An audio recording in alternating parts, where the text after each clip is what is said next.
पास है, लेकिन उनको दया नहीं आती कि हर जिले से, हर बड़े शहर से बिहार में पूरी जनरल बोगी की एक गाड़ी होनी चाहिए, जैसे जनसाधारण चलती थी।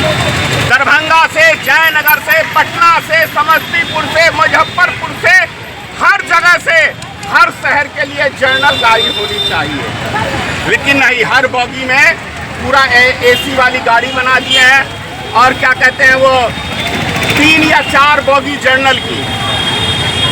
और उसमें भी सबसे बड़ी बात क्या है कि जो मजदूर बाहर 2 वक्त की रोजी रोटी के लिए जाता है, वो व्यक्ति पूरे महीने उसके बाल बच्चे ये आस लगाए रहते हैं कि पापा या उनकी पत्नी कि मेरे पति मंथली भेजेंगे तो हमारे घर में राशन आएगा, बाल बच्चों की फीस जमा करेंगे, बिजली बिल जमा करेंगे।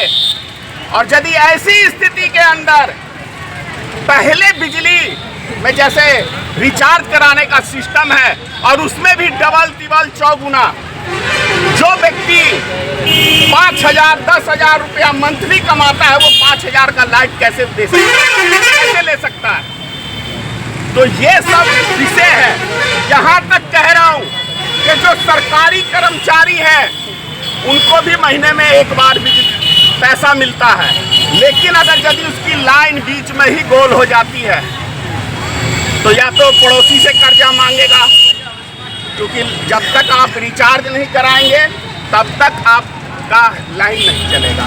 तो यानी कि दर-दर का भिखारी हमारे बिहार के मुख्यमंत्री, चाहे वो सरकारी कर्मचारी हो, चाहे वो आम नागरिक हो, चाहे किसान हो, चाहे मजदूर हो, सबको बनाना चाहती है और उद्योगपतियों का गुलाम बिहार वासियों को बनाना चाहती है। ये भारतीय मित्र पार्टी कभी बर्दाश्त नहीं करेगी। और जब तक आज हमने धरना, जुलूस निकालने का कार्यक्रम किया है और इसी महीने के अंदर मधुबनी में एक बड़ी रैली करेंगे, और यदि उससे भी बिहार सरकार के कान में जू नहीं गई तो नवंबर के महीने में पटना गांधी मैदान चलेंगे। और यदि सरकार स्मार्ट मीटर को वापसी नहीं लेती है तो ये मैं गारंटी से कह रहा हूं कि पूरे बिहार की जनता ने ये मन बना लिया है कि इस सरकार को, भाजपा गठबंधन को जड़ से उखाड़ के फेंक देगी। ये बिहार की जनता इस बात की मैं गारंटी दे रहा हूं। अडानी और अंबानी का नाम लिखा है तख्ती पे। अडानी और अंबानी के गुलाम है नीतीश कुमार, अडानी और मुकेश अंबानी का गुलाम है नरेंद्र मोदी। तो इस गुलामी से आजादी दिलाने के लिए भारतीय मित्र पार्टी ने ये आंदोलन छेड़ा है। ये चीज बर्दाश्त नहीं होगा। और जो इस देश का नागरिक नहीं है, अडानी इस देश का नागरिक नहीं है, उसने इंग्लैंड की नागरिकता ले ली है।